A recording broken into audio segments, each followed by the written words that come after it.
Praise the Lord. വേഗം വരുന്നവനായ നമ്മുടെ കർത്താവായ യേശുക്രിസ്തുവിൻ്റെ നാമത്തിൽ എൻ്റെ സ്നേഹവന്ദനങ്ങളെ ഞാൻ അറിയിക്കുന്നു. യോഹന്നാൻ്റെ സുവിശേഷം 15-ാം അധ്യായം 8-ാം വാക്യം. നിങ്ങൾ വളരെ ഫലം കായ്ക്കുന്നതിനാൽ എൻ്റെ പിതാവ് മഹത്വപ്പെടുന്നു. അങ്ങനെ നിങ്ങൾ എൻ്റെ ശിഷ്യന്മാരാകും. ഹല്ലേലൂയ. നിങ്ങൾ അധിക ഫലം കായ്ക്കുന്നത് കൊണ്ട് ലോകം നിങ്ങളെ ഹല്ലേലൂയ എൻ്റെ ശിഷ്യന്മാരെന്ന് എണ്ണി ദൈവത്തെ മഹത്വപ്പെടുത്തും. ക്രിസ്തീയ ജീവിതം ഫ്രൂട്ട്ഫുള്ളായിരിക്കണം, ഫലദായകം ആയിരിക്കണം. നമ്മെ ദൈവം നട്ടത് വൃഥാവിലല്ലല്ലോ. ലോകം നമ്മെ നട്ടെങ്കിൽ ലോകത്തിൻ്റേതായിട്ടുള്ള ഫലം കായ്ക്കും. എന്നാൽ ദൈവം നട്ട ഒരു വ്യക്തിയെക്കുറിച്ച് ദൈവത്തിനൊരു ഉദ്ദേശ്യമുണ്ട്. ഇത് കർത്താവിനെ പോലെ നല്ലൊരു കൃഷിക്കാരനില്ല. അവൻ നട്ടത് പാഴ്വേലയായിട്ടല്ല, അവൻ നട്ടത് തനിക്ക് പ്രയോജനമുള്ളവരായി തീരാൻ വേണ്ടി അത്രേ. നട്ടത് ദൈവമെങ്കിൽ നിശ്ചയമായി അവൻ നനച്ച് വളർത്തി ഫലദായകമായി തീർക്കും. അതുകൊണ്ടാണ് ഇവിടെ യോഹന്നാൻ വിളിച്ചു പറഞ്ഞു, നിങ്ങൾ എന്നിലും ഞാൻ എൻ്റെ വചനം നിങ്ങളിലും നിങ്ങൾ എന്നിലും വസിച്ചാൽ നിങ്ങൾ ഇച്ഛിക്കുന്ന എന്ത് ചോദിച്ചാലും അത് നിങ്ങൾക്ക് ലഭിക്കും. നിങ്ങളുടെ ജീവിതം യേശുവായിട്ട് കണക്റ്റഡാണ്. യേശുവായിട്ട് കണക്റ്റഡായിട്ടാണെങ്കിൽ നിശ്ചയമായി ഹല്ലേലൂയ ജീവിതത്തിൽ വലിയ ഫലം പുറപ്പെടുവിക്കും. യേശുവായിട്ട് ഒട്ടിച്ചേർക്കപ്പെട്ട ഹല്ലേലൂയ ജീവിതമാണോ അവിടെ അധിക ഫലം കായ്ക്കും എന്ന് വേദപുസ്തകം നമ്മെ ഓർമ്മപ്പെടുത്തുന്നു. കർത്താവിനോട് ചേർന്ന എല്ലാ വ്യക്തികളുടെയും ചരിത്രം അങ്ങനെ. ഇസഹാക്ക് ദൈവത്തോട് ചേർന്നിരുന്നു, ദൈവത്തിൻ്റെ ആലോചന കേട്ടു. ഒരു ക്ഷാമകാലത്ത് താൻ മിസ്രൈമിലേക്ക് പോകാൻ തൻ്റെ ബുദ്ധി കൊണ്ടൊരു തീരുമാനമെടുത്തപ്പോൾ ദൈവം അവനെ തടഞ്ഞു. ലോകപരമായി ചിന്തിച്ചാൽ ഒരു പ്രയോജനവുമില്ലാത്ത ഒരു സ്ഥലം, ആ ഗരാറിൽ അദ്ദേഹം പാർത്തു. അദ്ദേഹം പാർക്കുക മാത്രമല്ല, അവിടെ അധ്വാനിച്ചു. ദൈവം പറഞ്ഞ കാര്യം ഇസഹാക്ക് ചെയ്തു.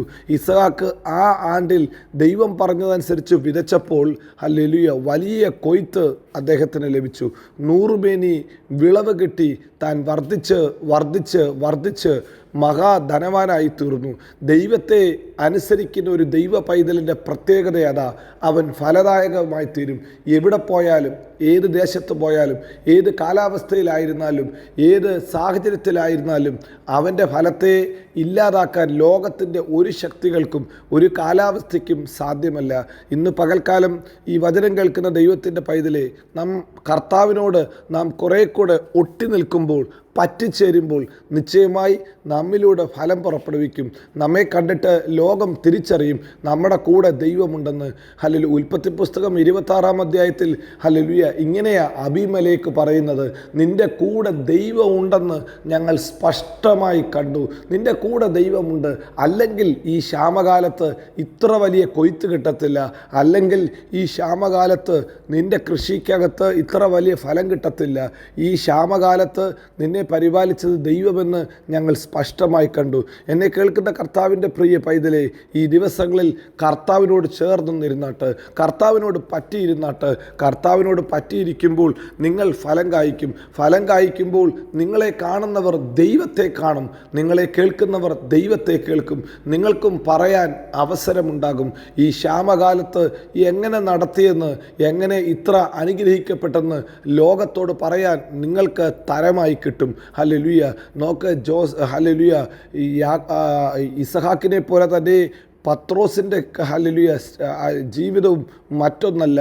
പത്രോസിൻ്റെ ജീവിതത്തിൽ സംഭവിച്ചത് നമുക്ക് നന്നായിട്ട് അറിയാം. പത്രോസിൻ്റെ പടക് ശൂന്യതയുടെ പടകായിരുന്നു. രാത്രി മുഴുവൻ അധ്വാനിച്ചിട്ടും ഒന്നും കിട്ടാത്ത പടക്, നിരാശയുടെ പടക്. തൻ്റെ അതുവരെയുള്ള പരിചയസമ്പന്നത കൊണ്ട് തൻ്റെ പടക് നിറയ്ക്കാൻ പറ്റിയില്ല, തൻ്റെ കഴിവ് കൊണ്ട് പടക് നിറയ്ക്കാൻ പറ്റിയില്ല. തൻ്റെ കൂടെയുള്ളവരും തിബരിയാസ് കടലിൽ മീൻ പിടിച്ച് പരിചയമുള്ള നല്ല മീൻ പിടിക്കാരായിരുന്നു. എന്നാൽ രാത്രി മുഴുവനും അവർ അധ്വാനിച്ചു, അവർ നന്നായി കഷ്ടപ്പെട്ടു. എന്നാൽ ഒന്നും കിട്ടാതെ പ്രഭാതത്തിൽ യേശുവിന് ആ പടകിൽ കയറുവാൻ ഒരു അവസരം കൊടുത്തു. തൻ്റെ നിരാശയുടെ സമയത്ത്, തൻ്റെ ഏറ്റവും വലിയ കഷ്ടപ്പാടിൻ്റെയും ക്ഷീണത്തിൻ്റെയും സമയത്ത് യേശു ചോദിച്ചു പടക്. ആ പടക് വിട്ടുകൊടുത്തപ്പോൾ പടകിൽ യേശു കയറി. ഹല്ലേലൂയ. യേശു നിന്നിൽ വസിക്കാൻ തുടങ്ങിയാൽ, യേശു നിൻ്റെ വീട്ടിൽ വന്നാൽ, യേശു നിൻ്റെ പടകിൽ വന്നാൽ, നിൻ്റെ ഓഫീസിൽ വന്നാൽ, നിൻ്റെ സ്ഥിതിക്കും നിലയ്ക്കും വ്യത്യാസം വ്യത്യാസം വരും. അതുവരെ ശൂന്യമായി കിടന്ന പടകിലേക്ക് യേശു ആ കാല് വെച്ചത്. യേശു കാല് വെച്ചപ്പോൾ തന്നെ യേശു ആ പടകിൻ്റെ ആവശ്യത്തെ നന്നായിട്ട് അറിഞ്ഞു. ഹല്ലേലൂയ. പത്രോസേ, ഹല്ലേലൂയ, നിങ്ങൾ ആഴത്തിലേക്ക് നീക്കി വലയിറക്കുവീൻ, വലതുഭാഗത്തേക്ക് വലയിറക്കുവീൻ എന്ന് പറഞ്ഞപ്പോൾ എന്താ സംഭവിച്ചത്? അതുവരെ കിട്ടാത്ത വലിയൊരു മീൻപിടുത്തം പത്രോസിന് ദൈവം കൊടുത്തു. തൻ്റെ വല കീറാറാകുവോളം ഹല്ലേലൂയ തൻ്റെ പടക് നിറച്ചു. മറ്റ് പടകുകളെ നിറയ്ക്കുവാൻ അത് കാരണമായി തീർന്നു. ഈ പകൽക്കാലം ഹല്ലേലൂയ തിരിച്ചറിയാൻ സാധിക്കണം. ദൈവത്തോട് ചേർന്ന് മാത്രമേ നമുക്ക് വീര്യം പ്രവർത്തിക്കാൻ സാധിക്കത്തുള്ളൂ. ദൈവം ഉണ്ടെങ്കിൽ മാത്രമേ നമ്മുടെ ജീവിതത്തിൽ ഫ്രൂട്ട്ഫുള്ളായിട്ടുള്ള അല്ലെങ്കിൽ ഫലദായകമായിട്ടുള്ള ഒരു ജീവിതം വരത്തുള്ളൂ. യേശു ഉണ്ടോ? നിശ്ചയമായി ഫലം പുറപ്പെടുവിക്കും. യേശു ഉണ്ടെങ്കിൽ നിശ്ചയമായി ഹല്ലേലൂയ അതിനകത്തൊരു റിസൾട്ട് കാണും. നിൻ്റെ ശൂന്യതയുടെ നടുവിൽ, നിൻ്റെ നിരാശയുടെ നടുവിൽ, നിൻ്റെ ഹല്ലേലൂയ ജീവിതത്തിൻ്റെ ഹല്ലേലൂയ എല്ലാ പരാജയത്തിൻ്റെ നടുവിൽ യേശു ഉണ്ടെങ്കിൽ യേശു നിനക്ക് വേണ്ടുന്ന റിസൾട്ട് തന്ന്, വേണ്ടുന്ന ഫലം തന്ന്, വേണ്ടുന്ന നന്മ തന്ന് നിന്നെ മാനിക്കും. നിന്നെ കാണുന്നവർ നിൻ്റെ ദൈവം എവിടെ എന്ന് ചോദിക്കാൻ ഇടവരുത്താതെ ജീവനുള്ള ഒരു ദൈവം ഉണ്ടെന്ന് സകല ജാതികളും തിരിച്ചറിയുവാൻ ദൈവം ഇടയാക്കി തരും. നിൻ്റെ ദൈവം മതിയായവനെന്ന്, നിൻ്റെ ദൈവം അത്ഭുതങ്ങളെ ചെയ്യുന്ന ദൈവമെന്ന് സകല ജാതികളും തിരിച്ചറിയും. അങ്ങനെ നിങ്ങൾ എൻ്റെ നാമത്തെ മഹത്വപ്പെടുത്തുമെന്ന് യേശു പറഞ്ഞതുപോലെ തന്നെ സംഭവിക്കും. എന്നെ കേൾക്കുന്ന അല്ലെങ്കിൽ പ്രിയ ദൈവജനമേ, ഈ ദിവസങ്ങളിൽ ഫലദായകമായി തീരാം. അനേകരുടെ നടുവിൽ നമ്മുടെ ദൈവം മതിയായവനെന്ന്, നമ്മുടെ ദൈവം വിശ്വസ്തനെന്ന്, നമ്മുടെ ദൈവം അല്ലെങ്കിൽ അത്ഭുത മന്ത്രി, വീരനാം ദൈവം, നിത്യപിതാവ്, സമാധാന പ്രഭു, അല്ലെങ്കിൽ അവൻ ജയത്തോടെ നടത്തുന്ന ദൈവമെന്ന് സകല ജാതികളും തിരിച്ചറിയട്ടെ. ഈ ദൈവം വിശ്വസ്തൻ, വാക്കുമാറാത്തവൻ. അവൻ നമ്മെ എല്ലായിടത്തും എല്ലായ്പ്പോഴും ക്രിസ്തയേശുവിൽ ജയോത്സവമാക്കി നടത്തും. God bless you. Amin, Amin.